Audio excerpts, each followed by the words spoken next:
नमस्कार, मेरा नाम विवेक सकपाल है और पेशे से मैं एक प्रकाशक हूँ। पिछले 10 सालों में मैंने कई लेखकों से मुलाकात की है, बातें की है और विचार विमर्श किया है और इस दौरान मुझे पता चला कि एक लेखक और एक आम इंसान कई अलग तरह से सोचते हैं। एक लेखक का जन्म कोई यूनिवर्सिटी या कोई कॉलेज या कोई सर्टिफिकेट कोर्स से नहीं होता है। आज के ज़माने में हम देखते हैं कि सब व्लॉगिंग कर रहे हैं। इसके पहले हम सब लेखकों के विचारधारा को लेकर चलते थे। इस खास मुलाकात में हम आज समझने की कोशिश करेंगे कि एक लेखक का जन्म कैसे हुआ, कौन सी परिस्थितियाँ थी समाज में, घर में, शिक्षण संस्थाओं में कि उन्होंने अपना लेखन शुरू कर दिया। एक ऐसे व्यक्ति है जिनको कई अवार्ड मिले हैं, उनको कई जगहों पे आके सम्मानित किया जाता है, लोग उनसे विचार विमर्श करते हैं और कम्युनल हार्मनी में ये एक चौथे पिलर की तरह जो मीडिया आज काम नहीं कर रही है, ये मीडिया का काम कर रहा है, एक अल्टरनेटिव मीडिया बन के काम कर रहे हैं।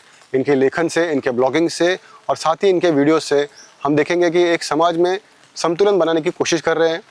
इस शख्स से हमें आज बहुत कुछ सीखने मिलेगा। मैं खुद मैं अपना गुरु मानता हूँ, मैं उनका शिष्य हूँ, उनके विचारधाराओं का शिष्य हूँ और आपके सामने प्रस्तुत करने की कोशिश करूँगा उनका जन्म, उनके विचारधाराएँ और इन विचारधाराओं का जन्म कैसे हुआ, क्या परिस्थितियाँ थी समाज में, देश में, घर में और उनके शैक्षणिक जीवन में कि वे इस विचारधारा से जुड़ गए। भारत में आज हम देख रहे हैं कि छोटी छोटी घटनाओं पे अन्याय हो रहा है, अत्याचार हो रहा है। इस व्यक्ति ने हमेशा आवाज़ उठाई है, खड़े रहे हैं, कई सारे प्रोटेस्ट में काम किया है। इनको एक सांचे में डालना मुश्किल होगा। वैसे पढ़ाई से, डिग्री से तो ये डॉक्टर हैं, लेकिन इनको जाना जाता है उनके विचारों के लिए, उनके लेखनी के लिए। तो आइए मिलते हैं उस व्यक्ति से जिन्होंने हमें काफ़ी कुछ सिखाया है। हम उनसे काफ़ी कुछ सीखने की कोशिश करेंगे, बात करेंगे। तो आइए मिलते हैं उस व्यक्ति से जिसका हमें इंतज़ार था। आइए मिलते हैं। आइए सर, वेलकम। हेलो। प्लीज़ आइए मिलते हैं राम पुनिया जी से। नमस्कार, इस चर्चा में आपका स्वागत है और हमारे साथ है डॉक्टर राम पुनिया जी। डॉक्टर राम पुनिया जी, आपका भी स्वागत है सर। धन्यवाद विवेक। राम सर को काफ़ी लोग जानते हैं। सर कई सालों से सांप्रदायिक हार्मनी के लिए काम कर रहे हैं, कम्युनल हार्मनी के लिए काम कर रहे हैं। इनकी शिक्षा जो हुई है वो मेडिकल साइंसेज में हुई है और ये जाने जाते हैं कम्युनल हार्मनी के लिए। आइए समझते हैं कि इनका क्या सोच था, विचार था। साथ ही में जो इनकी लेखनी हुए जो काफ़ी प्रसिद्ध है और आजकल ये व्लॉगिंग कर रहे हैं, ये भी हम समझेंगे कि ये विचारधारा कैसे पैदा हुई थी और इसको आगे कैसे लेके जाए। आज का यूथ जो है इस विचारधारा से काफ़ी दूर चला गया है। ये जो हमारा यूथ है इस विचारधारा को समझे और आगे लेके जाए। Sir, thank you for joining once again. धन्यवाद विवेक, आपका बहुत धन्यवाद। मुझे शुरू करना होगा आपके जन्म से शुरू करते हैं सर। अभी हमने आपके काफ़ी सारे वीडियोस देखे हैं जी और आपने कई बातें रखी है, कई चीज़ आपके क्लिप्स वायरल होते हैं, लेकिन बहुत कम जानते कि राम पुनिया है क्या और ये शुरू कैसे हुआ था। तो जितना मैं जानता हूँ सर, आपका जन्म अनडिवाइडेड इंडिया या ब्रिटिश इंडिया में हुआ था जी। और फिर आप माइग्रेट होते हैं और फिर पार्टीशन होता है। सो माइग्रेशन और पार्टीशन जो है वो पैरेलली चलता है। करेक्ट। और आपकी अपब्रिंगिंग होती है फ्री इंडिया में, जो एक नया देश नागपुर में एक नया देश बन रहा है और आपका भी पैदाइश होती है और एक साथ में देश भी बढ़ रहा है। सो ये दो पैरेलल चल रहे हैं मेरे दिमाग में। जी। तो आप इसमें क्या और रोशनी डाल सकते हैं सर? देखिए, मैं इसमें यही बता सकता हूँ कि जब मेरा परिवार नागपुर में संघर्ष कर रहा था सेटल होने के लिए, तो उस सेटल होने में जो हमको काफ़ी कहानियाँ सुनने को मिलती थी अपने रिश्तेदारों की, पड़ोसियों की, जिन्होंने पार्टीशन का दर्द भोगा था। एग्जैक्टली। क्योंकि पार्टीशन का दर्द भोगने वाले सभी प्रकार के लोग थे। करेक्ट। जैसे वो भीष्म साहनी के तमस सीरियल में बताया, वो अगर देखा होगा लोगों ने तो ठीक है, ये तो ज़रूर देखना चाहिए। तो वो पीड़ा से वो पूरा कम्युनिटी गुजरी थी और उसमें नागपुर आकर सेटल हुए। तो मेरे पिताजी तो काफ़ी हार्डवर्क करते थे, चाचा जी भी हार्डवर्क करते थे, दादाजी ने दुकान खोला और ये लोग घूम घूम के कपड़ा बेचते थे। ओके। तो मेरा जो ज़्यादा इंटरेक्शन होता था हमारे भाइयों से होता था, छोटे भाइयों से, और साथ ही साथ हमारे जो चाचा जी थे वो काफ़ी ऑलराउंडर और काफ़ी तेज़ थे पढ़ाई में, स्पोर्ट्स में, सब चीज़ों में। और घर में हम देखते थे कि घर में ज़्यादा कमी तो नहीं थी, पर फिर भी काट कसर करके रहना पड़ता था। आप पूरा जो अपना एसेट्स थे वहाँ पे पाकिस्तान, जो करंट पाकिस्तान है, वो छोड़ के आए थे। तो यहाँ पे जब आते हैं इंडिया में तो एक रेफ्यूजी का टैग भी होता है साथ में जी। तो एक मेंटल ट्रॉमा भी है, आपका इकोनॉमिक लॉस है, एक मेंटल ट्रॉमा है और साथ में नया स्टार्ट करना। तो इसका अब इम्पैक्ट कहाँ पे आ जाता है? देखिए, वास्तव में कहूँ तो हमारे परिवारों पर इसका इम्पैक्ट था कि पड़ोसी लोग कई बार शरणार्थी Right. करके करते थे और पड़ोसियों से ज़्यादा इंटरेक्शन नहीं था। तो उसका हमारी जो कम्युनिटी है, पंजाबी कम्युनिटी नागपुर की, उस पर बहुत प्रभाव पड़ा और एक प्रकार से वो सेमी गेटोइज्ड, एग्जैक्टली। यानी शहर में बिखरे हुए तो थे पर वो अपने अपने उनसे ही शुरू के 10-15 साल में वही एक संबंध रहता था। तो इस दौरान जब मैं डेवलप हुआ तो प्राइमरी स्कूल का तो मुझे ज़्यादा याद नहीं है। ठीक है, तो प्राइमरी स्कूल के बाद मेरे पिताजी मुझे साइकिल पे पीछे बिठा के ले गए और एक हिंदी स्कूल में मेरा दाखिला कराया। समाउ क्या हुआ कि स्कूल में दाखिले के साथ मेरी कलियाँ खिल गई और ये जो हमारी कम्युनिटी पर प्रभाव था, गेटोइजेशन का, सीमित सोच का, पुराने ट्रॉमा का, वो मेरे पे ज़्यादा नहीं पड़ा।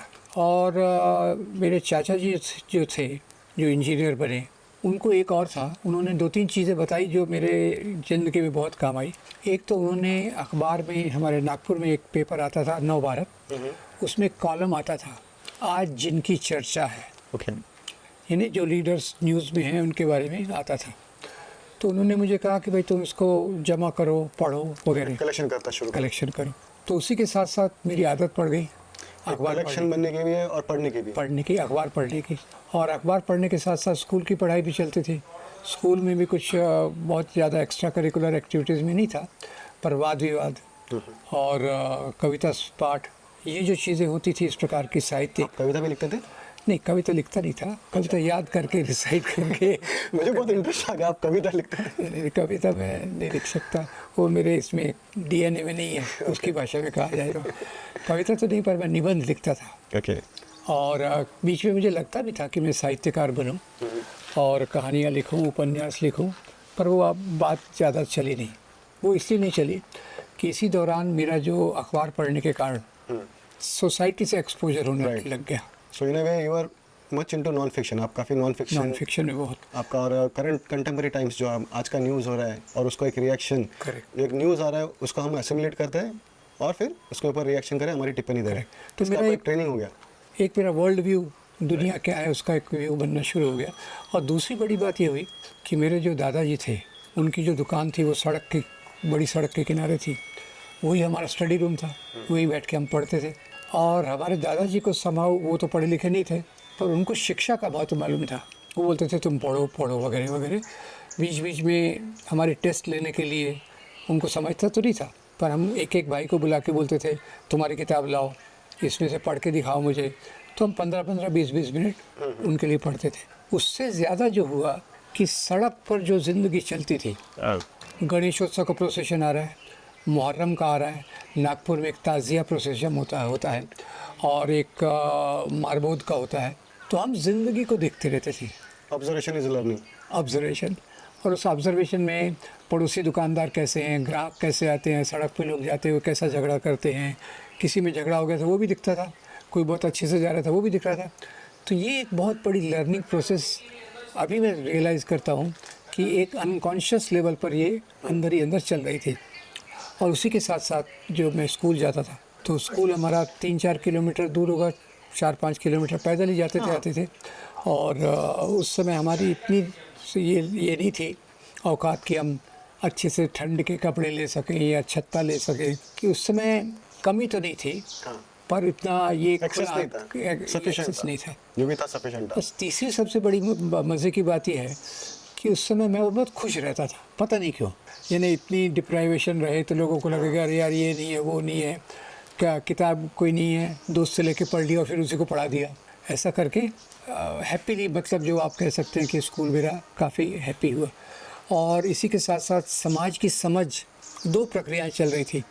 एक मेरी पढ़ाई के साथ साथ ये ऑब्जर्वेशन, सड़क पे बैठ के सोशल ऑब्जर्वेशन। और तीसरा एक और चीज़ चालू किया, मेरे चाचा जी ने भी एक उस समय हिंदी की परीक्षाएं होती थी, प्रथमा, मध्यमा, विशारद वगैरह। तो उनकी देखा देखी मैंने कहा मैं भी करूँगा, लाइब्रेरी लगाई। और लाइब्रेरी का जो मुझे चस्का लगा, लाइब्रेरी से कंटिन्यूसली मैं बुक्स लाता था, स्पेशली नॉवेल्स, स्टोरीज़, और वो पढ़ने से एक जो वर्ल्ड व्यू, दुनिया की समझ अंदर अंदर बैठने लग गई। तो इसी बीच एक और बात हुई, जो मेरा बहुत प्यारा दोस्त था वो आरएसएस की शाखा में जाता था, तो मैं उसको पूछता था क्या करते हो पहले। वैसे तो मैं जब नागपुर तो आरएसएस का हाँ, हेडक्वार्टर है, नागपुर तो आरएसएस का है, पर मैं जब 7-8 साल का था उस समय मैं छुट्टियों में आरएसएस की शाखा में खेलने जाता था और कुछ नहीं होता था। खेलने जाना, फिर वहाँ बीच में जाके प्यास लगी तो उनके एक प्रचारक के घर में जाके या स्वयंसेवक के घर जाके पानी पीना आना, वो चलता था। पर बाद में क्या हुआ, बाद में मैंने समूह शाखा जाना छोड़ दिया, कई सालों तक छोड़ दिया। पर इसके बाद जब मैं 13-14 साल का हुआ तो फिर से मेरे प्यारे दोस्त ने कहा कि चलो यार आरएसएस शाखा हो, बड़ा मज़ा आता है। मैंने कहा ठीक है आता हूँ। तब तक क्या था कि मेरी इंडिया के बारे में समझ, ये किस उम्र में हुआ होगा शायद? ये 13-14 साल, ओके। क्योंकि तब तक मैंने जो छोड़ा था तब मैं 8-9 साल का था, 7-8 साल का था। इस बीच मेरी पढ़ाई मोटे तौर पे, और गांधी का प्रभाव बहुत था। गांधी का प्रभाव था, नेहरू का प्रभाव था, हमारे स्कूल की किताबों में पंचवर्षीय योजना वगैरह वगैरह। तो नेहरूवियन ग्रोथ में आप एक मैं था बेनिफिशियरी हो। और उसमें क्या हुआ कि फिर मेरे चाचा जी ने मुझे इनकरेज किया कि तो स्कूल में वाद विवाद है, एलोकेशन है, तुम पार्ट लो। पार्ट लिया तो दूसरी तीसरी बार इंटर स्कूल कंपटीशन जो हुआ उसमें मुझे अभी याद आ रहा है मज़े की बात, वो रहता ना हैट नाइट डिबेट, चिट्ठी निकालो और उस पर भाषण दो, 5 मिनट सोचो और भाषण दो। तो मुझे क्या चिट्ठी आई, माझे आवड़ते खाद्य पदार्थ, मुझे अच्छा लगने वाला खाना कौन सा है। इंस्टेंटली एक थॉट आया, रूखी सूखी रोटी। अब ये पता नहीं कैसे थी मेरे दिमाग में आया।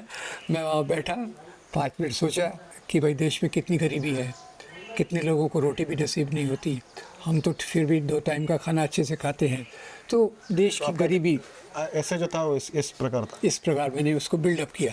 रूखी सूखी रोटी मेरे दिमाग में आया, मेरी आवड़ते खाद्य पदार्थ, मेरा अच्छा प्रिय भोजन, और उसमें मैंने बोला। ठीक है। और आई गॉट फर्स्ट प्राइज़। आपका जो एक प्रयास शुरू हो गया, राइटिंग भी और स्पीकिंग भी, ये आपका स्कूलिंग से स्टार्ट होता है। जी। उस समय जो इंडिया था, जो एक नेहरू जी की शायद 3rd टर्म होगी या उनकी मौत हो गई होगी, आई थिंक नहीं, उसके पहले second term, first second term में। तो क्या डिफिकल्टीज हो रही थी एज अ स्टूडेंट भी और एज अ सोसाइटी भी? क्योंकि हम आज जो देखते हैं समाज में अलग पर्सपेक्टिव है। उस समय पर्सपेक्टिव तो मेन एक था कि ज़्यादातर बच्चे स्कूल नहीं आ पाते थे। मेरे कई क्लासमेट्स से जो स्कूल आते थे और बाकी टाइम जाके नौकरी करते थे। स्कूल लाइफ में वो एक था हालात। और आसपास की गरीबी का तो पूछो मत। मैं घर से स्कूल तक जाता था तो आधा दिमाग तो उसी में लगता था कि इसके घर कितना टूटा हुआ है, इसमें पानी आ रहा है, इसमें लोगों के पास ये नहीं है। वो एक था। दूसरा, शिक्षा का उतना वर्चस्व नहीं था। तीसरा, स्वास्थ्य सुविधाओं में भी बहुत कमी थी।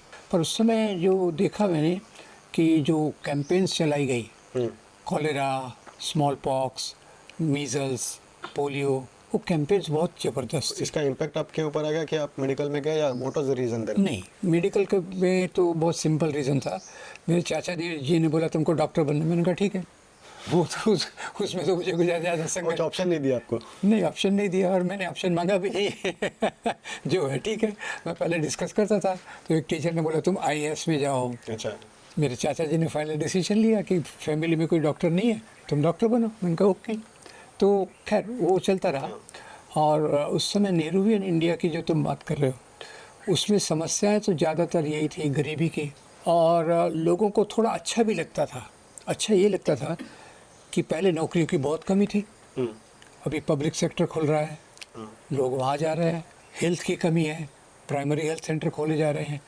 तो आप अगर ऐसे देखो कि उस समय शिक्षा और हेल्थ में 1 से 10 तक जाने की जो प्रक्रिया थी वो काफ़ी फास्ट थी। सो ये जो गवर्नमेंट सेक्टर तब काफ़ी बूमिंग था, और आपका एक फैमिली ट्रेडिंग फैमिली से था। जी। तो आपके कभी ये सोचा नहीं कि गवर्नमेंट जॉब ले ले, उस तरह से सोचे?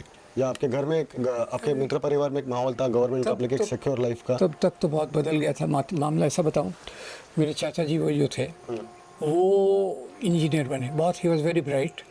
तो इंजीनियर बने तो उनके सामने एक ऑप्शन था, टेलीकम्युनिकेशन ब्रांच लिया हुआ था, उनके सामने एक ऑप्शन था गवर्नमेंट जॉब का या दुकान का। पर मेरे दादाजी ने बोला भाई दुकान में तुम चारों भाई, मेरे 3 चाचा पिताजी, साथ में काम करोगे तो ज़्यादा प्रोग्रेस होगी। तो मेरे चाचा जी ने भी कुछ सोचा नहीं, वो भी इंजीनियर बन के दुकान पे आ गए। पर मेरे आते आते परिस्थिति बहुत बदल गई, और जो एक ग्रेजुअल प्रोग्रेशन था टवर्ड्स माइल्ड एफ्लुएंस, उसको मैं एफ्लुएंस कहूँगा, क्योंकि पहले तो मैं किताबें खरीद सकूँ ऐसा भी नहीं था।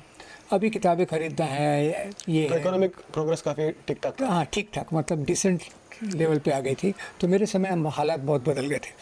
पर हुआ ऐसा, एक दूसरी बात ऐसी हुई कि मेरे 10th होने के बाद मैं फिर ज़्यादातर पॉलिटिक्स के बारे में सोचने लग गया। ओके, सो ये आप जब पॉलिटिक्स सोचते हैं, आपने 10th तक कौन सी किताबें ज़्यादा पढ़ी थी? लाइक अगर मैं पूछूं कि आपके जो रीडिंग का, आपने एक तो न्यूज़पेपर का कंटेंट, जो न्यूज़ आर्टिकल्स है, ये एक होता है जी। साथ ही में आपने लाइब्रेरी ज्वाइन की थी और अपनी बुक्स बोरो कर देते, और अभी आप 3rd स्टेज पे आके आप बुक्स खरीद पा रहे हो। तो ये क्या प्रोसेस था? आप कैसे बुक्स चुनते थे और कौन से बुक्स चुनते थे? देखो, ऐसे बताया जाए तो सबसे मेरा पहला चॉइस था कि 2 चीज़ों पे मैं सोचता था। एक तो जो हमारी वर्ल्ड ऑर्डर है उसके बारे में बड़ा ध्यान आता था कि भाई ये यूनाइटेड नेशंस है, ये दुनिया की गवर्नमेंट बनना चाहिए, ये दुनिया में बॉर्डर्स के होना चाहिए। तो United Nations as a world body and a single world, one world, ऐसा वो अपील कर रहा था आपको? वो मेरे को बहुत अपील करता था, उसमें मैं सोचता था। तो यूएन की भी मैं स्टडी करता रहता था, जैसे इंसिडेंटल स्टडी, मतलब कौन सा कोई सीरियस स्कॉलरशिप नहीं थी। तो वो एक था। और दूसरा, मुझे बाद में 15-16 साल के समय आया कि ये जो रिलीजन्स बहुत सारे हैं, that is a problem. Okay, ये कैसा एनलाइटमेंट, ये इसका एनलाइटमेंट कैसे हो जाता है? ये रिलीजन्स का प्रॉब्लम देखा मैंने रिलीजन्स का थोड़ा सुपरफिशियल स्टडी किया।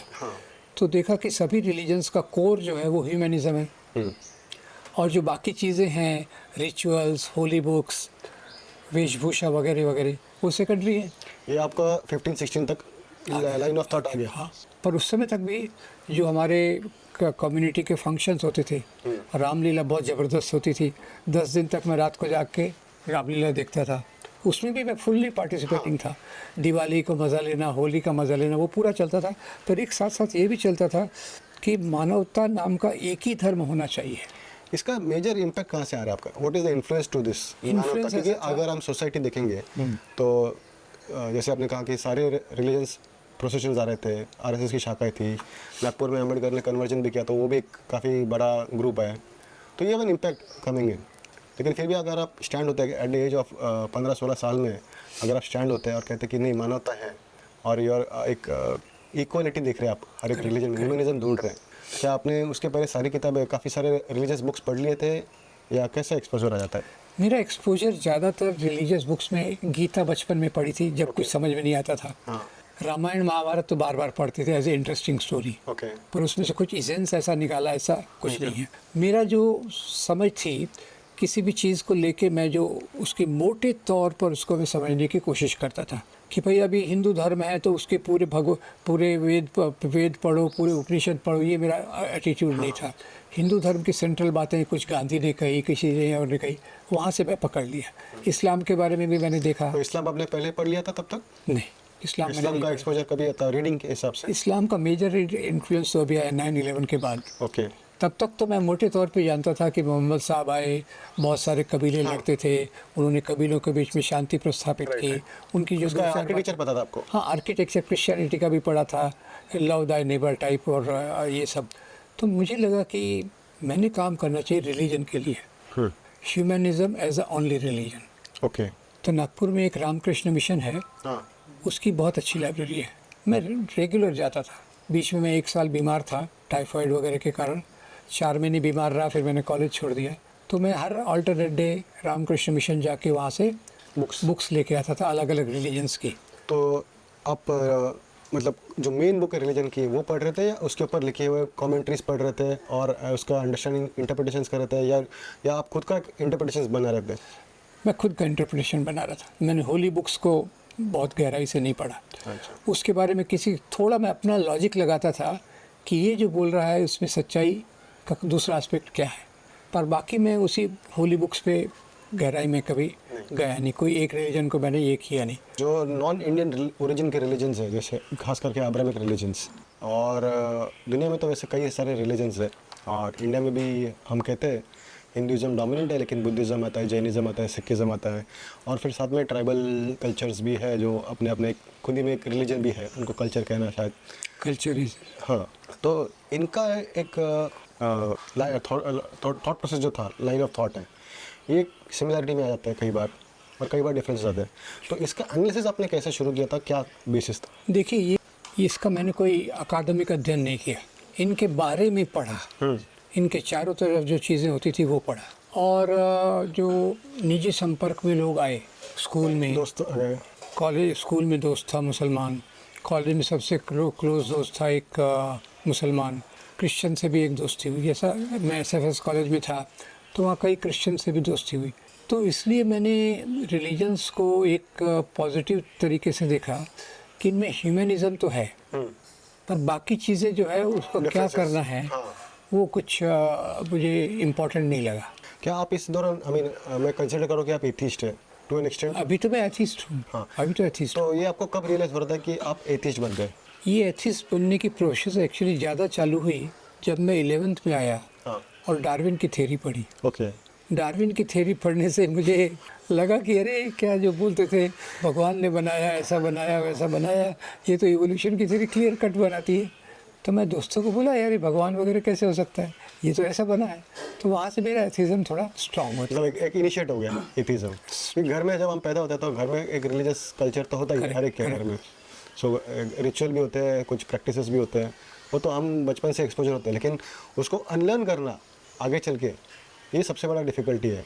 उसमें एक तो मैं कई बार लॉजिक लगाता था कि भाई ये भगवान बारिश करवाता है, ये सब भगवान के कारण होता है। तो उसका मुझे जब एक्सप्लेनेशन मिलने लग गया किताबों में कि बारिश इसके कारण से होता है, ये उसके कारण, तो ये सब नेचुरल प्रोसेसेस है। तो मैंने फिर वहाँ से, यानी एकदम मैं ऐसा नहीं कह सकता कि आज तक मैं ईश्वर को मानता हूँ और कल से एथिस्ट हो गया।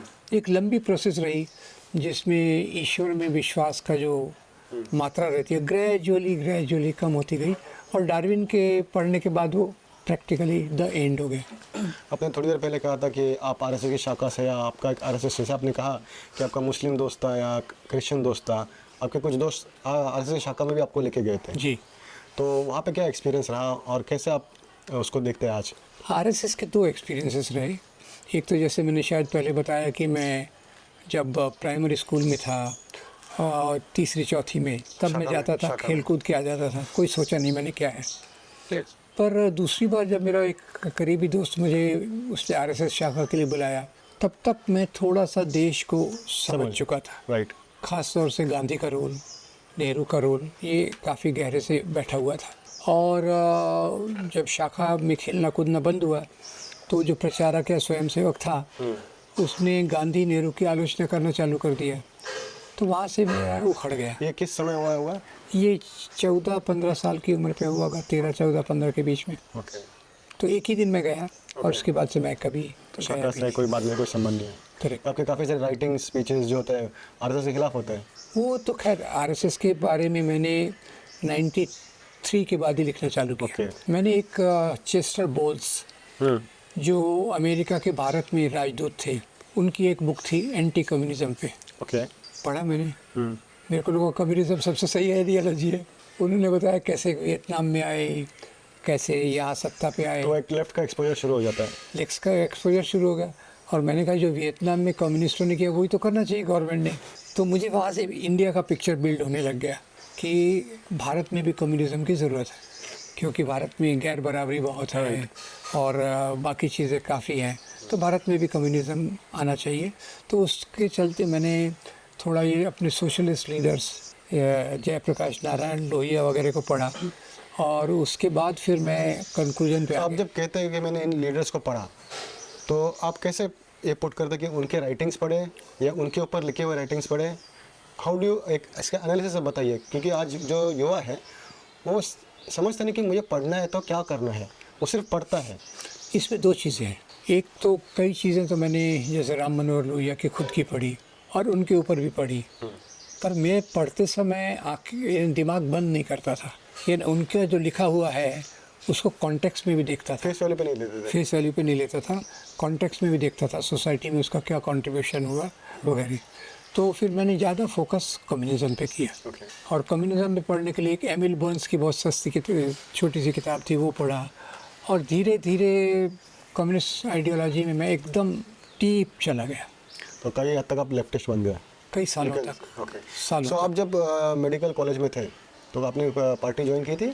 या वो कोई- एक काफ़ी इंटरेस्टिंग स्टोरी है। मतलब तभी तो शायद मुझे पता नहीं एबीवीपी था या नहीं था, लेकिन एबीवीपी था पर इतना एक बार वो सक्रिय था। पीएफ या स्टूडेंट एफएस ऐसे पार्ट। नहीं, मैं किसी के कांटेक्ट में नहीं आया। अच्छा, मेरा जो भी लेफ्ट लीनिंग आया वो किताबों से आया। Okay.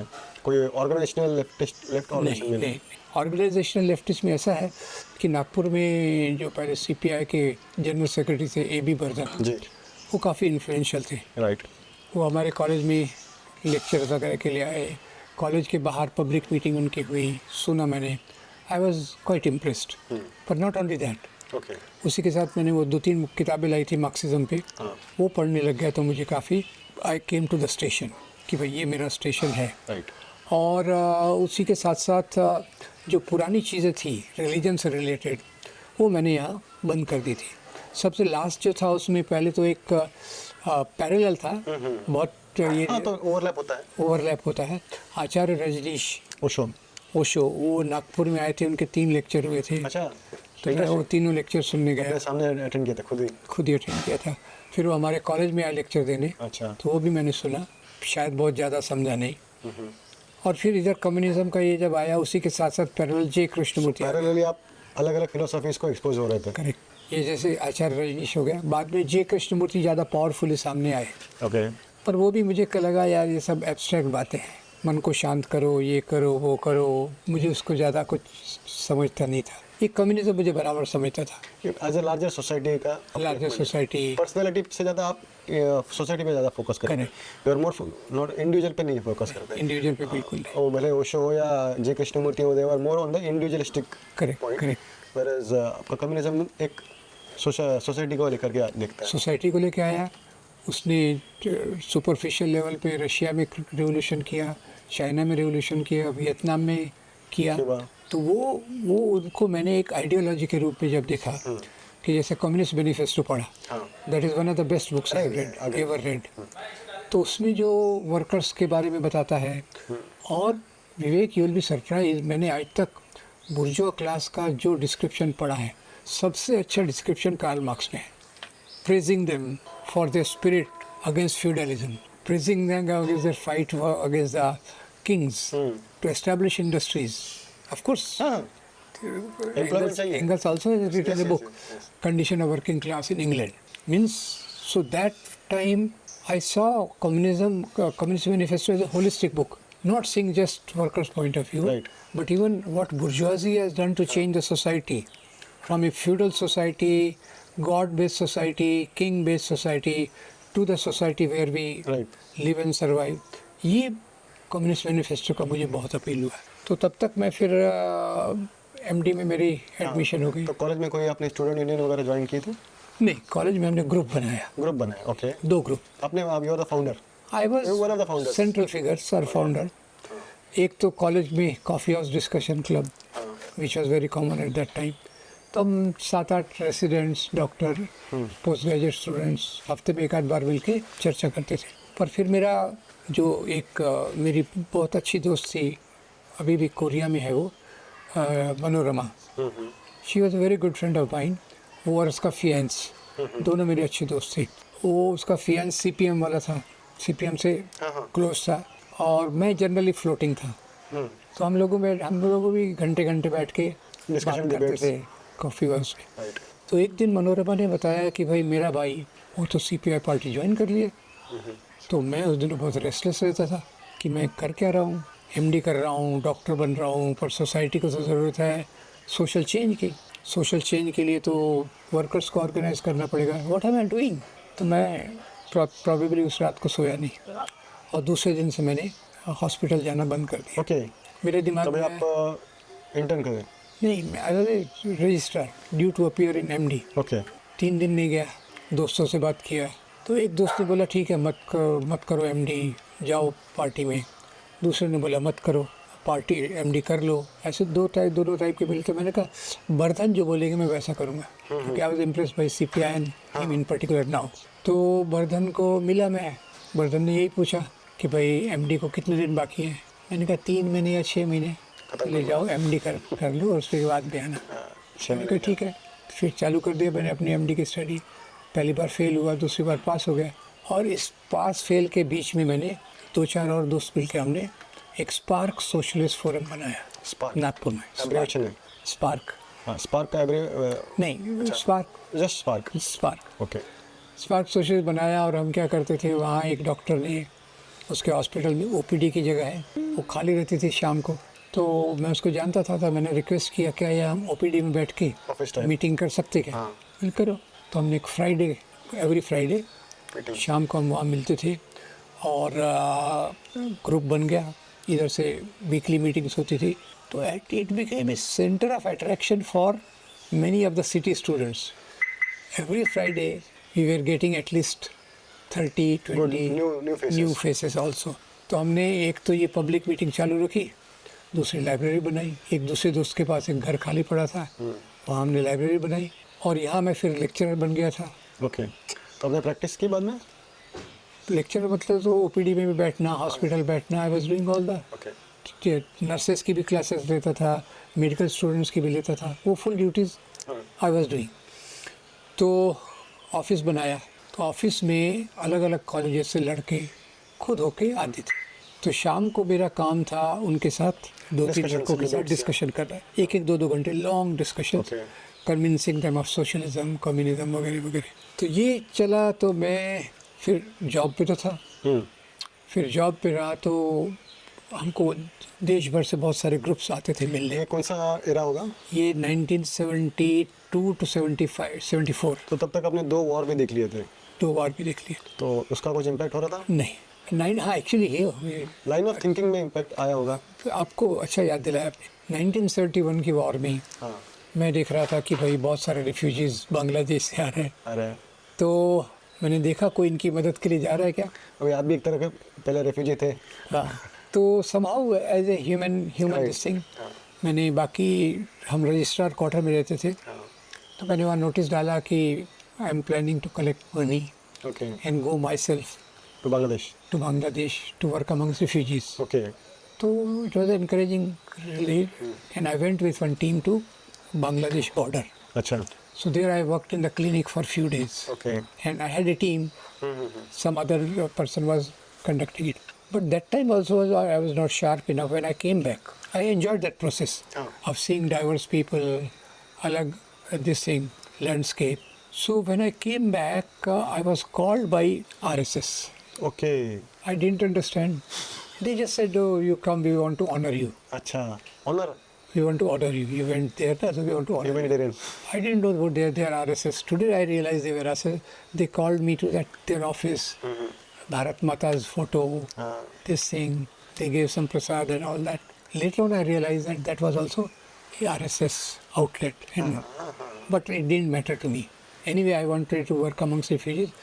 So after that, once MD was completed, I was lecturer going on all right. Meanwhile, I became friends with Smita. हाँ।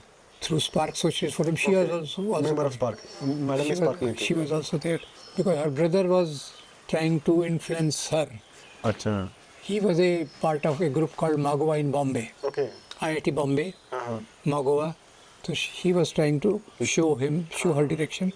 So she also is coming to Spark Socialist Forum, and we became friends, yes. friends, and then we got married. So during this time when I was a lecturer, then I was again whole day I was teaching and all that. Then I thought, why I'm doing this? If I work for public, they will take care of me. Why should I worry about money? I resigned. अच्छा। Regular full-fledged lecturership, I resigned. And but meanwhile I was also working with a couple of unions in industrial area. या Nagpur industrial. Yes, very good friends and all that. So, but there on I was finding that that's not enough work and all that. So I was reading, doing trade union work. तो जब आप कहते हैं कि trade union का काम किया तो एग्जैक्टली क्या काम कर रहे थे ट्रेड? एग्जैक्टली काम ये करते थे कि वर्कर्स के बीच में अवेयरनेस फैलाना कि how unions are important for your better this is I think in 70s 73 to 74. 74 okay. So for 1 year I was full time there. Then meanwhile I came in contact with other Marxist groups. अच्छा। So one group was this Magoa, where Smita's brother yeah. Jitu was also there. So I found myself close to them because they were not close-minded. They said we are open. That time there were two factions of left-leaning groups. Okay. One were Stalinists and other were Trotskyists. So they were open to this. So their theoreticians, Sudhir Bedekar, Sandeep Pendse, they came and they had our workshop for 2 days. We all listened to it and some thought process was going on. Then there was this big journalist Praful Bidwai, and another ideologue, Jairus Banaji, who is still alive and one of the very brilliant scholars of Marxism. They came, they had workshops with us. So after that, So this was your learning. ये आपका पढ़ाई होता गया. ये पढ़ाई होता था. इसी के साथ साथ मैं खुद भी पढ़ता था. मतलब क्योंकि बुक्स भाई के साथ साथ आप डायरेक्ट जो काम कर रहे हैं उनके साथ एक तरह से यूनियन के साथ एक तरह प्लस से सेशंस या लेक्चर्स जो आज स्टॉलवर्ड्स हैं इनका ये तीनों का कॉम्बिनेशन होता गया. करेक्ट. और इसी बीच मैंने कुछ ट्रॉट्स्की की बुक्स जैसे story of Russian revolution seriously पढ़ा. सिमोन डिबोर, सेकंड सेक्स, ऐसी बुक्स को मैंने अंडरलाइन करके पढ़ा. पहला बुक कब लिखा होगा आपने? हाँ, पहला बुक मैंने इसी टाइम पे लिखा. हाँ. समाजवाद क्या है, okay. Hindi. Hindi. So that book of course went very well with the people, but that was the only book I wrote that time. कितना पेजेस का होगा शायद?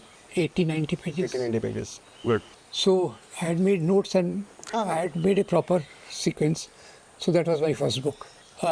Then what happened? There was a class, what you call forum in Bombay, organized by a revolutionary Bolshevik circle. Okay. Praful Bidwai, हाँ Praful. Magoa and revolutionary Bolshevik. I was hanging between the two. Okay. So with Magoa, I went and we interacted with them in one trip. I also went to Shahada to see their Adivasi work. And then a few months later, me and Smita, we both went to their cadre school, they call cadre school okay. So this was in Mumbai. in Mumbai. So how was the journey from Nagpur to Mumbai? I think this was during emergency. Yeah, exactly. Actually, that was exactly during emergency. How was it? I'll tell you. Yeah, please. So I came to Bombay. So in Bombay, Praful Bidwai proposed to the group कि भाई Ram has good Hindi. Most of my other friends were Cambridge, GNU, here, there, More English. more English. So you said for workers के बीच में तो अच्छा, you will be अच्छा रहेगा. You shift to Bombay. अच्छा. So you had an invitation already. I did it. You shift to Bombay. Where will I stay? I don't know. How will I earn? I don't know. I packed my bag and left for Bombay. तो fortunately eight that time 2-3 दिन तो मैं रहा इनके साथ. मागोआ का जो commune था, तो they hosted you for some early days में आपका hosting हो गया. Meanwhile Jeetu had shifted job in Bombay और उनके कज़िन थे. कज़िन के घर में वो अकेले थे तो जीतू वहाँ उनके यहाँ रहने लग गया. फिर स्मिता आई, बा आई, फैमिली वही टिक गए. So जब emergency declare हुई थी, हाँ, वो रात बड़ी इंटरेस्टिंग है. उस समय जायरस बानाजी बॉम्बे आया हुआ था, नागपुर आया हुआ था अच्छा. हमारी स्टडी सर्कल्स वगैरह लेने. हाँ. और हमने डिसाइड किया था उस रात को हम दोनों अकोला के लिए निकलेंगे अकोला के लिए. और वहाँ से हम बॉम्बे जाएंगे. अकोला में एक दोस्त था, उसके साथ वर्कशॉप वगैरह करके. तो आपका रूट प्लान था. जो इमरजेंसी की डेट थी ना, सेम डेट अच्छा. टिकट्स बुक थी. टिकट बुक थी. तो मैं और जायरस जाने वाले थे. जायरस हमारे ऑफिस में था. हमारे ऑफिस के बाजू हमारा जो स्पार्क सोशल फोरम बना ना, हमारा एक ब्रेक अवे फैक्शन बना. ब्रेक अवे फैक्शन ऐसे बनते थे. हाँ हाँ वो तो होता ही है. तो एक वो Marxist party of India, Marxist Leninist, something like that okay. Some नाम होगा. नाम था. And ML was bad. Right. Police का इंटेलिजेंस लेवल तो यू नो. तो उन्होंने बाजू में हमारे बाजू में उनका ऑफिस था. आपको भी कंसीडर कर लिया. तो मैं कैसे बताता हूँ. तो मेरे जो दोस्त थे वहाँ बैठे हुए, वो गए. जायरस हमारे ऑफिस में बैठा था. जायरस को कुछ लगा कि गड़बड़ है, तो वहाँ इधर उधर डॉज करके रेलवे स्टेशन आ गया. मैं घर से आने वाला था. मैं घर पे पहुँच के रेलवे स्टेशन पे वेट कर रहा हूँ, क्या हुआ. तो जायरस आया ट्रेन के 10 मिनट पहले, बोले ऐसा है, दे हैव अरेस्टेड देम. अच्छा. और हम दोनों फिर अकोला के लिए अकोला. आ गए. अकोला के लिए आ गए. अकोला के बाद फिर एक दिन वहाँ थे. नेक्स्ट डे मैं बॉम्बे आया और फिर मैं ये नरेश मेहता, कज़िन स्मिता का, उसके यहाँ रहने लग गए. तो तब तक तो कुछ नहीं था. उसका खर्चा था, मेरा खर्चा था. मेरे को ग्रुप से 120 रुपये मिलता था, इनफ. कोई थोड़ी सेविंग भी थी. तो हमारा बेटा होने वाला था, यानी बच्चा होने वाला था. तो मैंने कहा यार इसमें तो अपना खर्चा चलेगा नहीं. राइट. स्मिता तो इंटर्न थी, वो अभी पूरी इंटर्नशिप भी ख़त्म नहीं हुई. तो मैंने कहा अपन कोई पार्ट टाइम जॉब ले लेते। राइट। तो एक मैंने पार्ट टाइम जॉब ले लिया, और वो ऐसी जॉब थी कि मैं 10 बजे जाके 4 बजे फ्री। विदाउट टाइम तो आपको had time for my trade union work, reading and all that, ये सब करता था मैं साथ साथ। और फिर वी वर टुगेदर, तो टुगेदरनेस में कुछ टाइम। और फिर वहाँ से लगा यार ये कब तक चलेगी। फिर आईआईटी में कब आए? तो जीतू ने बताया कि आईआईटी में एक मेडिकल ऑफिसर का पोस्ट खाली है। ओके। मैंने वही चीज़ बाद में एम्प्लॉयमेंट न्यूज़ में देखा, अच्छा। तो उसने बताया तो मैं वहाँ अप्लाई अप्लाई कर कर दिया। दिया, हो गया। उसमें qualification needed was MBBS, I was already MD, over qualified. तो इंटरव्यू वेंट वेल, तो आई वाज सिलेक्टेड देयर। और वो जॉब में मैं रम गया ऐसा कि सुबह 8 से 11, शाम को 4 से 6। ओके। सो आपके पास एक फ्री टाइम भी था आपका रिसर्च करने के लिए, पढ़ाई करने के लिए, एक्टिविज्म करने के लिए। करेक्ट। तो you had a smooth Correct. Phase कई सालों तक। वहाँ से क्या हुआ फिर, मेरा फ्रेंडली नेचर था, तो आईआईटी के 2 प्रोफेसर मुझे, एक इलेक्ट्रॉनिक्स, ह्यूमन इलेक्ट्रॉनिक्स, और दूसरा बायो ब्लड फ्लो, ओके। उनके कोर्सेज में मुझे 10-10 लेक्चर देते लग गए। अच्छा। आई वॉज हैप्पी, इंटरेक्शन चालू हो गया, और वही लोग बायोमेडिकल इंजीनियरिंग ग्रुप बना रहे थे। ओके। तो मैं देखता था यार फैकल्टी की लाइफ काफ़ी फ्लेक्सिबल है, अपने PhD को गाइड करो, हफ्ते के 5 लेक्चर लो, और लेबॉर्ट्री को करो। मैंने कहा फैकल्टी हो जाए तो ज़्यादा अच्छा है। ओके। तो मैंने डायरेक्टर से भी बात किया, he was very pally with me, actually I was fairly okay with everybody. तो फिर उन्होंने पोस्ट निकाला इसमें बायोमेडिकल इंजीनियरिंग में, I was recruited as assistant professor faculty हो गया। And then professor. तो वो चेयर पे बैठ के मैंने सब कुछ किया। तो तभी ये नीट वगैरह जेई का कुछ ज़्यादा इशू नहीं मानो वो कुछ नहीं, IIT की तो अलग ही एग्ज़ाम होती, वो शुरू से इंटरनल था। तो IIT में रह के मैं ज़्यादा फोकस क्या करने लग गया उन दिनों। एक और ट्रेड यूनियन फ्रंट पे एक और बड़ी बात हुई, वो क्या थी, क्लोजर ऑफ फैक्ट्रीज। मैं उस पर आने वाला था, जो एरा आप बता रहे हैं। हाँ। I think this should be, I think 80 to 85 का रेंज। करेक्ट। मुंबई के मिल्स ऑन अ डिक्लाइन और क्लोजर। उसके पहले एक और बात हुई, हमारा जो ग्रुप था रिवोल्यूशनरी बोल्शेविक सर्कल, उससे वो चेंज होकर हम बन गए union research group. Union research group. Okay. क्या था भाई यूनियन रिसर्च ग्रुप, कि भाई बार्गेनिंग में मैनेजमेंट और वर्कर्स के बीच पे, मैनेजमेंट के पास तो पूरा एक्सपर्टाइज है, वर्कर्स के पास नहीं है, जीरो। तो वी शुड सप्लीमेंट दैट। तो we brought out issues on wages, working hours, leave, maternity and all that. I was moving extensively in my free time. I used to go to the factories, take notes and all that, and that work was going on. तो तभी IIT का management को कोई question नहीं आया कि आप ये सब कर रहे हैं? वो how did you handle the management part? बाद में एक बार आया, तो मेरे प्रोफेसर बनने के बाद आया वो एक्चुअली। तो ये सब मैं करता रहा, मैं क्वाइट एक्टिविटी थी, हमारा ग्रुप था, मेरा कुछ ये नहीं था। तो उसी के पहले एक और बात बता दूं कि 1984 में Bhopal gas disaster, right. Bhopal gas disaster हुआ तो हमारा ग्रुप टूट गया। जायरस जो हमारा मेन था, उसने भोपाल गैस कांड पे सेफ्टी नॉर्म्स पे स्टडी किया, विच वॉज एक्सीलेंट। और मैंने और 2-3 लोगों ने मिलकर भोपाल में जाके क्लिनिक खोला okay. For lung physiotherapy. Okay. So I work there for 2-3 weeks. अच्छा। वो भी हो गया, आ गए वापस। तो कई लोग तो चले गए, रह गए मैं, सुजीत, सुजाता, हम 3-4 लोग थे। तो तब इशू चालू हुआ ये फैक्ट्री क्लोजर का। हाँ। फैक्ट्री क्लोजर का ये चालू हुआ, तो उसी दौरान, उसी बीच एक मैनेजमेंट से पंगा हो गया था, छोटा सा पंगा। तो ये फैक्ट्री क्लोजर में हम लोग काम करने लगे टिल 92। बीच में पंगा ये हुआ कि हिंदुस्तान लीवर ने एक शिफ्टिंग का प्लान किया था, डाउ प्लांट शिफ्ट। हाँ, प्लांट शिफ्ट। तो हमने एक कमेटी बनाई हिंदुस्तान लीवर के वर्कर्स के साथ, मैं, उसका चेयर और बाकी लोग। हमने रिपोर्ट रिलीज़ की, डायरेक्टर के पास पहुंची।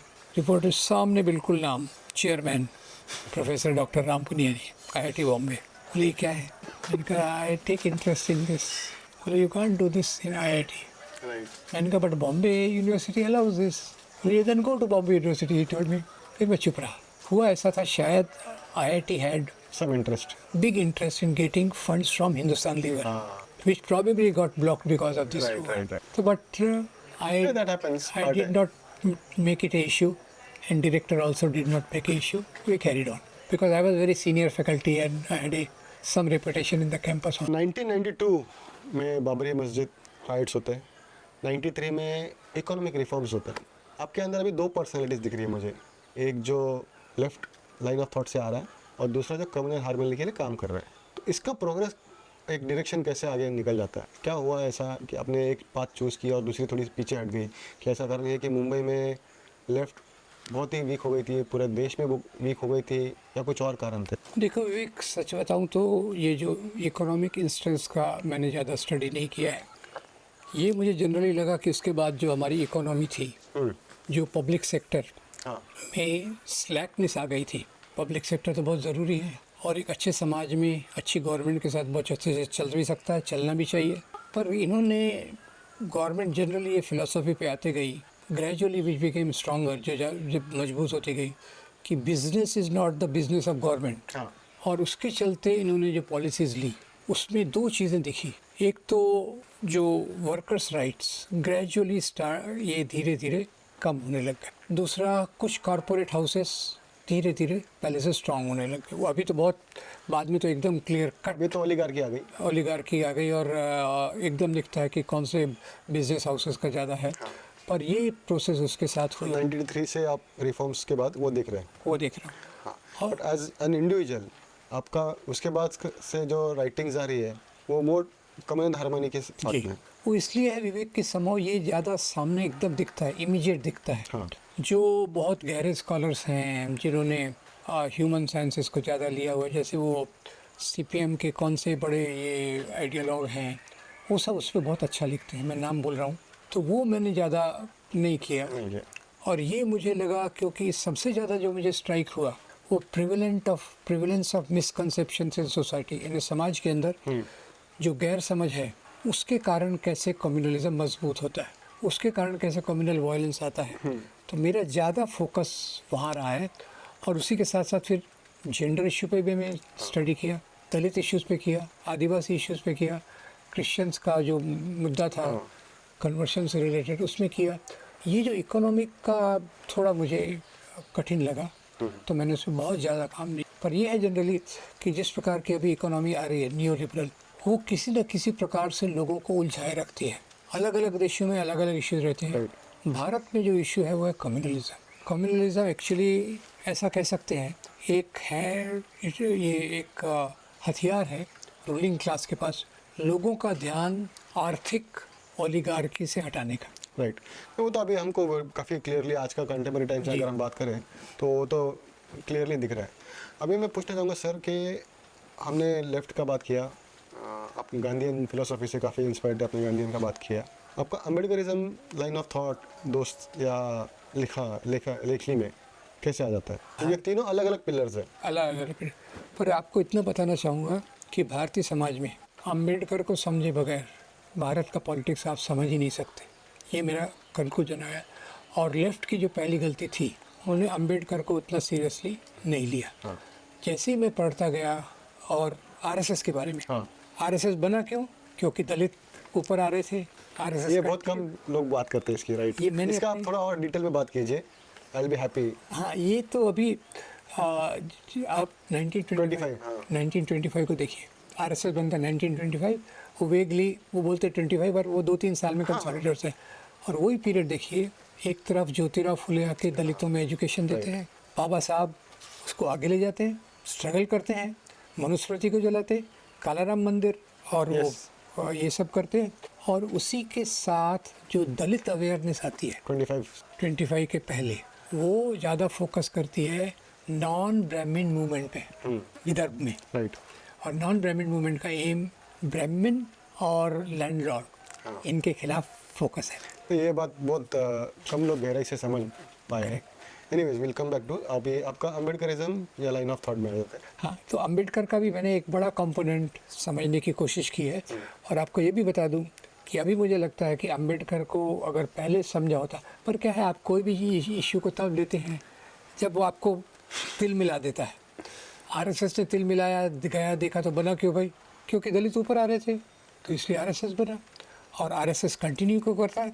आरएसएस के लिए बना, पर बाद में उसने देखा इनको पूरा एंटेगोनाइज नहीं कर सकते, इनको अपनी तरफ लेना है वोट के लिए।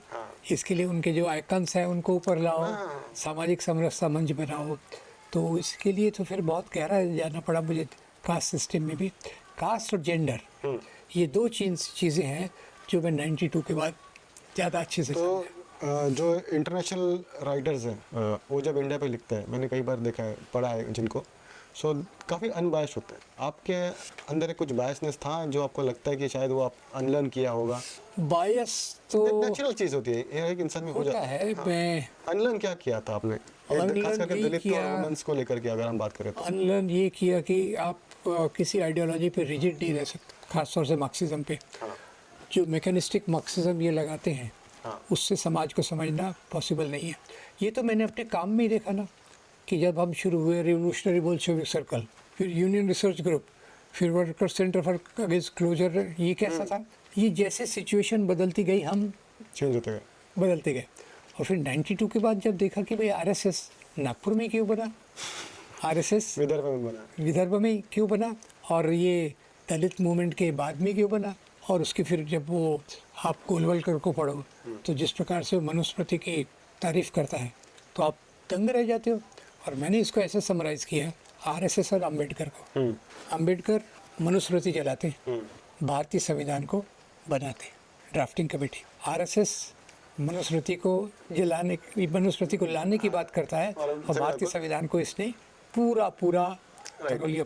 तो मैं इसको इस प्रकार से देखता हूँ कि एक तरफ अम्बेडकर है और एक तरफ आरएसएस है। एक्चुअली आरएसएस का पूरा विजन देखिए तो इट इज़ अगेंस्ट अम्बेडकर। हाँ।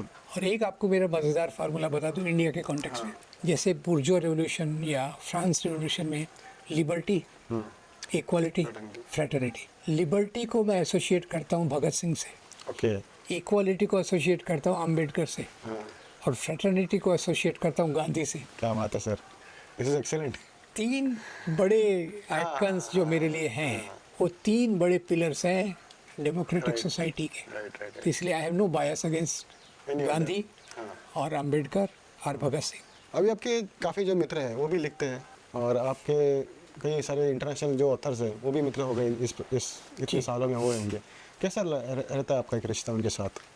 मेरा एक्चुअली समाव एक बात बहुत अच्छी है, मैं दूसरे लोगों को निगेटिवली देखना नहीं चाहता। उनका जो पॉजिटिव कंट्रीब्यूशन है उसी को लेके मैं खुद कुछ सीख सकूं तो सीखना चाहता हूं। जैसे बॉम्बे में Irfan Engineer, Uday Mehta, very thick friends like this. Adsule ji भी हैं। और दिल्ली में भी जाता हूँ तो दिल्ली में भी वैसा है कि मैं 1 महीना गुजार सकता हूँ वहाँ कितने दोस्त हैं? बिना होटल में रहे हुए। कितने दोस्त हैं? इतने दोस्त यहाँ से ज़्यादा दिल्ली में है शायद। हाँ, दिल्ली तक एक्टिविज्म का गढ़ है। एक्टिविज्म का गढ़ है। और मेरे ट्रैवल में बॉम्बे राइट्स के बाद तो यहीं था मैं, गुजरात राइट्स के बाद अहमदाबाद आना जाना 2 साल तक चलता रहा, ओके। Every Fortnite. अच्छा। कंधमाल होने के बाद 2 साल तक वहाँ चलता रहा, एवरी फोर्टनाइट, इधर की वर्कशॉप उधर की वर्कशॉप ये वर्कशॉप। और but I try to understand, not in a superficial way, not in a scholarly way, जो मिडल पाथ है, कि जिससे मैं लोगों से डायलॉग कर सकूँ, भाई ये क्यों है वो क्यों है, विदाउट बीइंग एकेडमिक। वो एकेडमिक थोड़ा मेरा वीक है, but to explain to the people I am you speak their language, उनकी भाषा में आपने बात की, उनको समझ में आ गया। ओके। टू स्कॉलरली नहीं बनते गए। या ये आपको गवर्नमेंट का अवार्ड मिला था? नहीं, 2 अवार्ड मिले मुझे बड़े। अच्छा। पहला तो कांग्रेस पार्टी ने दिया, हाँ। Indira Gandhi national integration award. Okay. वो शायद इसलिए दिया था कि कांग्रेस के लोगों को आरएसएस का थ्रेट, कम्युनलिज्म का थ्रेट और गांधीयन वैल्यूज़ को एक प्रकार से बताना था। उसके लिए मैंने उनके बहुत वर्कशॉप्स लिए। ओके। और नेशनल अवार्ड जो मिला था उस समय प्रतिभाताई पाटिल प्रेसिडेंट थी, और उसके ज्यूरी भी मुझे पता है कौन थे, वो हामिद अंसारी थे। ओके। तो उसमें मेरा बायोडेटा बहुत स्ट्रांग था। 15 books, so many workshop, so many lecture, so many travels, and यहाँ अलग अलग ऑर्गेनाइजेशन से मेरा पहली रिलेशन। आपका इंटरनेशनल जो हम बात करते हैं खास करके मार्जिनाइजेशन को लेकर के, पैलेस्टीन हो या क्यूबा हो या वियतनाम हो, रशिया हो, आपका उस पर इतना ज़्यादा बात नहीं किया आपने? ऑनेस्टली मैंने नहीं किया। मैंने शुरू में पैलेस्टाइन पे एक आर्टिकल लिखा था, उसके बाद अभी 2 कारण हो गए हैं। एक तो इधर ही कम्युनलिज्म के खिलाफ बहुत इश्यूज़ हैं एक, और दूसरा कुछ पिछले 4-5 साल से मेरी एनर्जी थोड़ी डिक्लाइन पे है, तो मैं हर एक इश्यूज़ पे इतना कर नहीं पाता। Well I want to do that, पर अभी एनर्जी लेवल्स काफ़ी डिक्लाइन हो। मेरा एनर्जी लेवल आप 2002 में याद करो, सवेरे मैं 10 बजे खड़ा होता हूँ, शाम को 6 बजे तक with lunch break and tea break I continue. तो 9/11 के बाद आपने ज़्यादा करके फोकस किया होगा कम्युनल इस्लाम एंड टेररिज्म। तो इस्लाम एंड टेररिज्म पे मैंने काफ़ी स्टडी किया। उस समय पहले एक कंपाइलेशन निकाला, फिर एक कॉमिक बुक निकाला, हाँ और फिर एक सीरियस बुक निकाला जो अभी एटलांटिक ने पब्लिश की है, faith as a mask deconstructing terrorist violence. तो उसमें मुझे it was quite revealing how oil is a major cause and Islam is a cover which is given to the imperialist policies. In imperial जो America की arms race policy है, surveillance Islam है, का cover देता है, पर वो mainly तो ऑयल के लिए कर रहा है सब। सेम अभी इवन टेररिज्म का जो कवर है, सर्वेलेंस सिस्टम जो आ गई है 9/11 के बाद, इतना सर्वेलेंस आ गया, आर्म्स रेस, तो ये तो कवर ही है, टेररिज्म तो कुछ है ही नहीं। और उस समय मैंने इस्लाम का काफ़ी स्टडी किया, क्योंकि जैसे मैंने बताया मैं पूरी कुरान नहीं पढ़ा, हाँ पर कुरान का जो इम्पोर्टेंट सेक्शन है रेलेवेंट टू आज के कॉन्टेक्स्ट पे, वो काफ़ी पढ़ा। और उसमें फॉर्चुनेटली असगर अली इंजीनियर ने उसके बहुत एस्पेक्ट से बहुत ब्रिलियंटली लिखा हुआ है। तो मैं वो कोलंबस नहीं बनना चाहता किसी ने, एंड आई ब्लाइंड ट्रस्ट भी नहीं है, I test it with my reason this fits in to the human behaviour, यानी मनुष्यों के स्वभाव से मिलता है क्या, राजाशाही क्या है, डेमोक्रेसी क्या है, ये जो साम्राज्यवाद क्या है, ये तो इसको थोड़ा मैं जो मेरा लेफ्ट का फाउंडेशन है उसको लगा के मैं कंटेम्प्रेरी वर्ल्ड और हिस्ट्री को देखता हूँ। अभी जब ऑनलाइन वर्ड शुरू हो रहा है, काफ़ी फेसबुक हो गया, ट्विटर हो गया, या एक्स कहिए, यूट्यूब कहिए, तो थ्रेट या कमेंट्स या गालियाँ जो आती है वो भी डायरेक्टली आती है, ईजी आती है। क्या बदलाव दिखता है? पहले आपको तो चलो एक इनडायरेक्टली कोई शायद चिट्ठी लिखता होगा या कोई आपको इनडायरेक्ट मैसेज आता होगा कि this is not going good, लेकिन आज जो भी देख रहा है आपको तुरंत भेज देता है। देखो विवेक, ऐसा है कि मैंने बीच में डॉन के लिए रेगुलर कॉलम लिखा। अच्छा। उस समय मेरे खिलाफ बहुत गालियाँ आती थी, मेरे लिए थ्रेट, फैमिली के लिए थ्रेट, पर आई डिडंट बॉदर। और समाव एक मेरी आदत है, मैं ज़्यादा कमेंट्स को देखता भी नहीं। और एक थ्रेट डायरेक्टली फ़ोन पे आई थी, तो मैंने पुलिस को कंप्लेंट किया, तो दे गेव मी सिक्योरिटी मेरे पास 2 साल तक थी। फिर मैंने उनको रिक्वेस्ट किया, क्यों बेचारे को तंग करते हो। जो भीमा कोरेगांव का जो इशू होता है पूना में, जी, आई थिंक 18 में हमारे काफ़ी दोस्त लोग थे जो आज जेल में थे, या स्टैन स्वामी जी की डेथ भी हो गई, तेल तुगड़े साहब है। आपको डर लगा कभी इस तरह सा कुछ होने? समाव एक बात है, मैं डरा किसी के लिए नहीं, आज भी मुझे कोई डर नहीं कि कोई मुझे पकड़ के मार रहा है, पीट रहा है, ये मुझे इसका डर कभी लगा नहीं। और that I don't know why. पर हाँ, लगता है दोस्तों के बारे में, उन्होंने कितना पीड़ा सही, कितना दर्द सहा, उसके बारे में बहुत तकलीफ होती है, पर खुद की सिक्योरिटी के बारे में मैंने बहुत सोचा नहीं। आगे जो रीडिंग्स होती है अभी, आज एक बहुत शॉर्ट हो रही है, जो आपके समय में जब आप छोटे थे तब एक पूरा बुक पढ़ना था। राइट। आज मैं आ जाता हूँ एक 180 कैरेक्टर्स 280 कैरेक्टर्स में, या एक छोटा सा रील जो 30 सेकंड में मैं स्क्रॉल कर देता हूँ। तो कंटेंट कंजम्पशन का जो हमारा नेचर है उसमें काफ़ी ट्रांसफॉर्मेशन हो गया है। जी, आप कैसे इवॉल्व हो गए इस कंटेंट ट्रांस? देखिए, एक तो मेरा कमज़ोरी रही है कि मैं ट्विटर पे ज़्यादा नहीं हूँ। उसमें थोड़ा मेरा अच्छा पार्ट ये रहा, आईआईटी में होने के कारण मैं ईमेल से बहुत फैमिलियर था, तो मैंने ईमेल, मेरा बड़े पेपर तो आर्टिकल लेते नहीं, they find it probably not worth it, तो मैंने अपनी लिस्ट बना ली, मेलिंग लिस्ट पे करते जाओ, कोई एडिटर मिला, छोटी पत्रिका है, बड़ी पत्रिका, हिंदी है, इंग्लिश है, ईमेल ले लो, जमा कर लो। तो ऐसे में वो मैं एक ईमेल का फ़ायदा मुझे बहुत हुआ। फिर दूसरा क्या हुआ कि उसी समय 2004-05 में, उस समय बहुत चैनल्स नहीं थे, तो मैंने सोचा यार ये वीडियो बनाना चाहिए। ओके। तो मैंने अपने घर पे, वो जो पीछे मेरी लाइब्रेरी है, वहाँ एक रिकॉर्डिंग का ये सेटअप किया। अच्छा। एक दिन पूरा इंग्लिश अच्छा। 4 वीडियो, दूसरे दिन पूरा हिंदी 4 वीडियो करके यूट्यूब पे डाल दिया। अच्छा, तभी से आपने शुरू कर दिया? पर मैं देखा नहीं क्या हो रहा है, यूट्यूब पे डाल दिया, और बाद में भी कुछ यूट्यूब पे किया नहीं मैंने। हाँ। तो हुआ क्या, फिर एक 2004-05, ये अभी से 7-8 साल पहले एक लड़का आया हैदराबाद से, बोले मैं आपको एक कैमरा लेके देता हूँ, आप जहाँ भी जाओगे आपका लेक्चर रिकॉर्ड करके मुझे दे दो, और आपके नाम पे मैं यूट्यूब पे चलाता हूँ। मैंने उसको दे दिया, तो उसने थोड़ी मेहनत की, और एक अच्छी बात क्या थी कि मुझे उसी समय हैदराबाद रहना पड़ा 6 महीने के लिए, वो भी हैदराबाद का था। और हैदराबाद में मेरे एक सिंपैथेटिक स्टूडियो वाले थे, कई हैं, तो उन्होंने बोला जितना यूज़ करना है करो स्टूडियो आपका। तो हर अल्टरनेट जाके मैं वहाँ 2-3 घंटे शूटिंग करता था, बेसिक वीडियोज़ की, वो डालता जाता था। तो वहाँ से मैं शुरू में सरप्राइज हो गया, अरे व्यूअरशिप सब्सक्राइबर तो 1 लाख हो गए, देखते देखते 1 लाख हो गए। तो उस समय नहीं, एक एनकरेजमेंट भी है वो। हाँ, दैट वाज एनकरेजमेंट ऑल्सो। पैसा तो खैर वो ही सब लेता था, पर आई कंटिन्यू। तो अभी दुनिया चल रही है पॉडकास्ट पे, और सर आप अभी शायद पिछले 1-1.5 साल से मैं देख रहा हूँ आपके पॉडकास्ट की सीरीज़ लगी है। हर एक पॉडकास्ट चलाने वाला आपको इनवाइट कर रहा है। आपका ये एवोल्यूशनरी प्रोसेस, अगर हम जब बात करते हैं बुक्स से लेकर के सोशल मीडिया, ब्लॉग्स, ईमेल्स और आपके खुद के बनाए हुए वीडियोस और अभी पॉडकास्ट, कैसा फीलिंग आ रहा है आपको ये पॉडकास्ट में? पॉडकास्ट से मुझे काफ़ी अच्छा लगता है, वो इसलिए कि इसमें आप डिटेल में अपनी बात को बता सकते हो, ओके। और उसको फिर देखने वाले संभव काफ़ी लोग ऐसे होते हैं जो उसको सीरियसली देखते भी हैं। तो पॉडकास्ट में मुझे जैसे पहले किसी ने बुलाया और वो वीडियो पे, खैर उनको तो वो ज़्यादा इसमें स्मार्ट रहते हैं, वो टॉपिक को एक चुन लेते, उसको हाईलाइट कर देते और बाकी सब उसकी चीज़ चारों तरफ चलने रहते। तो अभी ऐसा हो रहा है कि पॉडकास्ट एक है और मेरा जो वीकली आर्टिकल रहता है उसका एक वीडियो रहता है छोटा, और बाकी शॉर्ट्स वो मैं alternate day, every third day एक आध शॉर्ट बना देता हूँ। तो क्योंकि मैं चाहता हूँ जितना पहुँचे लोगों तक। और एक मेरा व्हाट्सएप पे ये है ग्रुप है, व्हाट्सएप पे मेरा ग्रुप है, और कुछ दूसरे ग्रुप भी हैं जिनमें मैं पोस्ट कर सकता हूँ। तो ये करके मैं करीब 1000 लोगों तक पोस्ट करता हूँ। तो बाद में वो तो आगे पुश होता हाँ, होगा। वो होता होगा। तो अपनी तरफ से तो यही मेरे साथ होता है। और अभी क्योंकि एनर्जी कम हो रही है तो थोड़ा सा काम में डिक्लाइन है। अभी हम जब आगे चल के यूथ का एक एड्रेस करते हैं, तो आज यूथ को एक सवाल है कि रिसर्च कैसे कर रहे हैं। अभी आप कहते हैं कि आपने एकेडमिक रिसर्च नहीं की, लेकिन आपने एक रिसर्च की है। आपकी पढ़ाई मेडिकल में थी, मेडिकल डोमेन में थी, और आपका काम जो है पूरा नॉन मेडिकल में आ जाता है।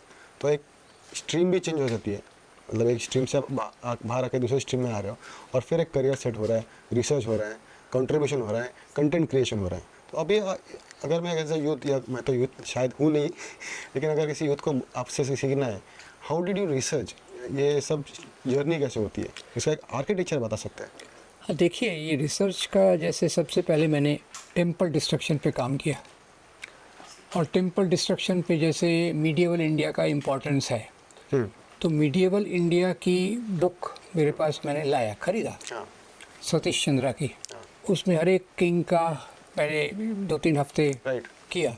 उसके बाद पिक्चर क्लियर हो गया कि भाई इसने मंदिर क्यों तोड़े, उसने मंदिर क्यों तोड़े, और फिर मेरे कॉन्फिडेंस भी आ गया, एग्जाम्पल्स भी आ गए। तो रिसर्च का तो यही तरीका है कि आप टॉपिक को कंटेम्प्रेरी हिसाब से पिकअप करो और उसको फिर आगे उसके एसोसिएटेड चीज़ों को लेके जाओ। क्योंकि इंडिया में एक अच्छी बात क्या है, ऐसे बहुत सारे हिस्टोरियन हैं जिन्होंने ब्रिलियंट काम किया है, ब्रिलियंट काम किया। और उसके साथ साथ अगर अभी किसी को रिसर्च करना है तो कुछ कुछ अच्छी वीडियोस भी हैं जिनका लेवल रिसर्च से कुछ कम नहीं है। जैसे मैं आपको बता दूँ, 2 यूट्यूबर्स खासतौर से, एक अशोक कुमार पांडे और दूसरा डॉक्टर ऋषिका शर्मा, दोनों के वीडियोस में काफी डेप्थ है, देयर है research material also, more focused. तो वो भी है। उनका ओपिनियन कम होता है, रिसर्च ज़्यादा होता है। रिसर्च ज़्यादा होता है। बाकी वीडियोस में ओपिनियन ज़्यादा होता है, रिसर्च कम होता है। तो मैंने फिर लाइब्रेरी खड़ी की, मेरा एक रूम पूरा वो तो मुझे पसंद है सर। भरा हुआ है। तो मैं सभी किताबें पूरी मैंने नहीं पढ़ी, पर जो मेरे को टॉपिक पे काम करना होता है मैं उसके 5-6 बुक निकालता हूँ, 2-2 पेज यहाँ से, 3 पेज वहाँ, जो रेलेवेंट है उसको कंबाइन करके एक पिक्चर क्रिएट करता हूँ, फिर खुद की आइडियाज़ उसमें लगा के उसको मैं समझता हूँ। आप कुछ यूथ को संदेश देना चाहेंगे सर?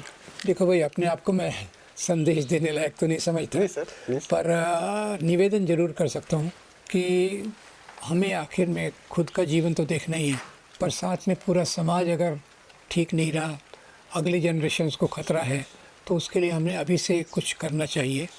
और वो करना मतलब ये है कि आज जहाँ भी भारतीय संविधान के मूल्यों का उल्लंघन हो रहा है, कानून के लेवल पे, समाज के लेवल पे, कम्युनिटी के लेवल पे, उसके विरोध में खड़ा होना हमारे लिए बहुत ज़रूरी है। ये इश्यूज़ टाइम से बदल सकते हैं, उसके साथ हमको ये करते रहना चाहिए ताकि हम एक अच्छे समाज में कंट्रीब्यूट कर पाएँ। और अच्छे समाज में कंट्रीब्यूट करने के लिए खुद को देखना ज़रूरी है, खुद की फैमिली को देखना ज़रूरी है, खुद की कम्युनिटी को देखना ज़रूरी है, और एक तरफ से देखा जाए तो पूरा देश, और उसके बाद पूरी दुनिया, जैसे कहते हैं वसुधैव कुटुंबकम। तो एक पूरी दुनिया के बारे में सोचना और नैतिकता के रास्ते पे सोचना, ये हमारा उद्देश्य होना चाहिए। और इतना मैं संतोष से बता सकता हूँ कि इसके लिए मटेरियल बहुत उपलब्ध है। सरल सरल किताबें भी हैं, कुछ कुछ रिलायबल अनरिलायबल वीडियोस भी हैं और दूसरे स्रोत भी हैं जिससे हम चीज़ों को बेहतर तरीके से समझ सकते। धन्यवाद। Thank you sir, thank you दोस्तों।